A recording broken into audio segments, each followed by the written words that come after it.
ರಾಜ್ಯದಾದ್ಯಂತ ಎಸ್ಐಆರ್ ಪ್ರಕ್ರಿಯೆ ಮುಂದುವರಿತಾ ಇದೆ. ರಾಜಕೀಯ ತಿರುವು ಪಡ್ಕೊಂಡಿದೆ. ಎಸ್ಐಆರ್ ಪರಿಷ್ಕರಣೆ ಮೇಲೆ ಬಿಜೆಪಿ ಈಗ ಕಿಡಿಕಾರ್ತಾ ಇದೆ. ಸಂಸದ ಗೋವಿಂದ ಕಾರಜೋಳ ಈಗ ಕಾಂಗ್ರೆಸ್ ಮೇಲೆ ಕಿಡಿಕಾರ್ತಾ ಇದ್ದಾರೆ.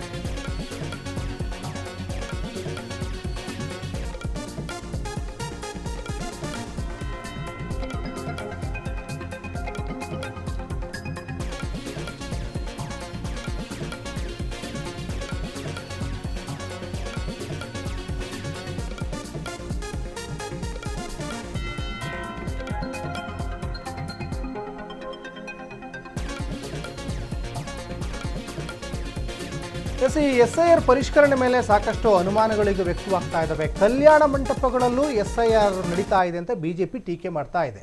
ಇನ್ನು ಎಸ್ಐಆರ್ ಜಾರಿ ಬಗ್ಗೆ ಬಿಜೆಪಿ ತೀವ್ರವಾದಂತಹ ಆಕ್ಷೇಪವನ್ನು ವ್ಯಕ್ತಪಡಿಸ್ತಾ ಇದೆ. ಎಸ್ಐಆರ್ ವಿಚಾರದಲ್ಲಿ ರಾಜಕೀಯ ವಾಕ್ಸಮರ ಈಗ ತೀವ್ರಗತಿಯ ಹಂತಕ್ಕೆ ಹೋಗಿ ಮುಟ್ಟಿದೆ ಅನ್ನುವಂಥದ್ದು ಗೊತ್ತಾಗ್ತಾ ಇದೆ. ಎಸ್ಐಆರ್ ಪ್ರಕ್ರಿಯೆ ಸರ್ಕಾರಕ್ಕೆ ಯಾಕಿಷ್ಟು ಗೊಂದಲ ಅನ್ನುವಂಥದ್ದು ಕೂಡ ಈಗ ಬಿಜೆಪಿ ಪ್ರಶ್ನೆ ಮಾಡ್ತಾ ಇದೆ. ಯಾಕಂದರೆ ಮದರಸ ಮಸೀದಿಗಳಲ್ಲಿ ಎಸ್ಐಆರ್ ಅನ್ನು ಮಾಡಿಸ್ತಾ ಇದ್ದಾರೆ ಅಂತ ಬಿಜೆಪಿ ಕಿಡಿಕಾರ್ತಾ ಇದೆ. ಎಸ್ಐಆರ್ ಪರಿಷ್ಕರಣೆ ಮೇಲೆ ಬಿಜೆಪಿ ನಿರಂತರವಾಗಿ ವಾಗ್ದಾಳಿ ಮಾಡ್ತಾ ಇದೆ. ದುರಾಡಳಿತವೇ ಕಾಂಗ್ರೆಸ್ ಸರ್ಕಾರದ ನೀತಿ ಅಂತ ಸಂಸದ ಗೋವಿಂದ ಕಾರಜೋಳ ಕೂಡ ವಾಗ್ದಾಳಿ ಮಾಡಿದ್ದಾರೆ. ಇನ್ನು ಎಸ್ಐಆರ್ಗೆ ಕಾಂಗ್ರೆಸ್ ಹೆದರ್ಕೊಂಡಿದೆ ಅಂತ ಬಿಜೆಪಿ ಈಗ ವಾಗ್ದಾಳಿಯನ್ನು ಮಾಡ್ತಾ ಇದೆ. ನೋಡಿ, ಮದರಸ ಮಸೀದಿಗಳು, ಚೌಟ್ರಿಗಳು ಅಥವಾ ಇನ್ಯಾವುದೋ ಸಮುದಾಯ ಭವನಗಳಲ್ಲಿ, ಅಪಾರ್ಟ್ಮೆಂಟಲ್ಲಿ ಇದು ಮತ ಪರಿಷ್ಕರಣೆ ಮಾಡೋ ಹಾಗಿಲ್ಲ. ಮತ ಪರಿಷ್ಕರಣೆ ಪ್ರತಿ ಮನೆಗೂ ಬಿ ಎಲ್ ಒಗಳು ಹೋಗಬೇಕಾಗ್ತದೆ. ಪ್ರತಿ ಮನೆಗೂ ಕೂಡ ಬಿ ಎಲ್ ಒಗಳು ಹೋಗಿ 2 ಫಾರಮನ್ನು ಕೊಡ್ತಾರೆ. ಬೇರೆ ಯಾವುದೇ ದಾಖಲಾತಿಗಳನ್ನು ಅವ್ರು ಕೇಳಲ್ಲ.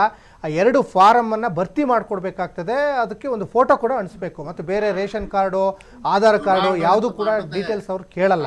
ಆ 2 ಪ್ರತಿಯನ್ನು ನಾವು ಭರ್ತಿ ಮಾಡಿ ಸಹಿ ಮಾಡಿ ಅವರಿಗೆ ಕೊಡಬೇಕಾಗ್ತದೆ. ಈ ಥರ ಪ್ರೊಸೀಜರ್ಸ್ ಇದೆ. ನೀವು ಯಾವುದೋ ಚೌಟ್ರಿಯಲ್ಲಿ, ಇನ್ಯಾವುದೋ ಮಸೀದಿಯಲ್ಲಿ, ಮದರಸಗಳಲ್ಲಿ, ಸಮುದಾಯ ಭವನಗಳಲ್ಲಿ ನೀವು ಮತಪಟ್ಟಿ ಪರಿಷ್ಕರಣೆ ಮಾಡಿದರೆ ಯಾವ ಮನೆ ಜನ ಬಂದಿದ್ದಾರೆ ಅಂತ ನಿಮ್ಗೆ ಹೆಂಗೆ ಗೊತ್ತಾಗ್ತದೆ?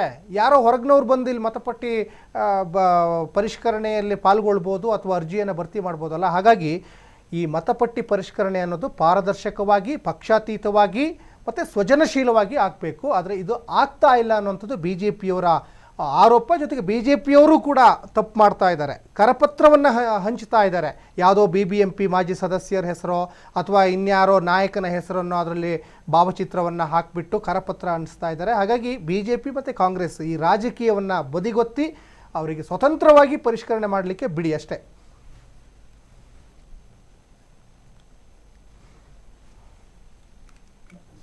ದುರಾಡಳಿತ ಮಾಡೋದೇ ಕಾಂಗ್ರೆಸ್ಸಿನ ನೀತಿ.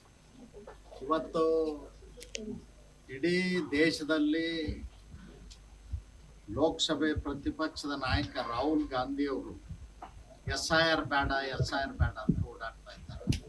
ರ್ಯಾಲಿಗಳನ್ನು ಮಾಡ್ತಾ ಇದ್ದಾರೆ, ಹೋರಾಟಗಳನ್ನು ಮಾಡ್ತಾ ಇದ್ದಾರೆ. ಆದರೂ ತಿರಸ್ಕರಿಸಿ ಜನ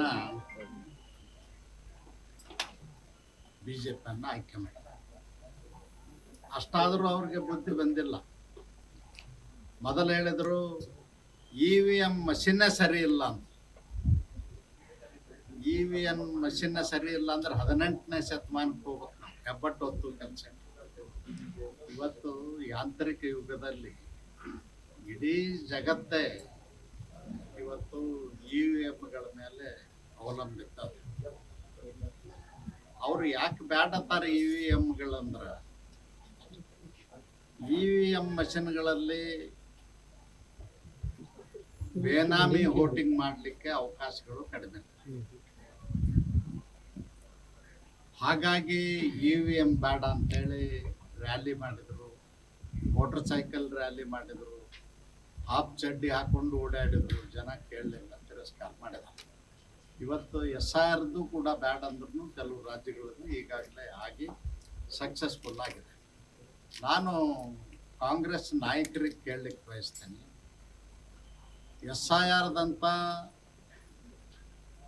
ಮತದಾರರ ಯಾದಿ ಶುದ್ಧೀಕರಣ ಮಾಡ್ತಕ್ಕಂಥ ಮತ್ತೊಂದು ವ್ಯವಸ್ಥೆ ಇಲ್ಲ.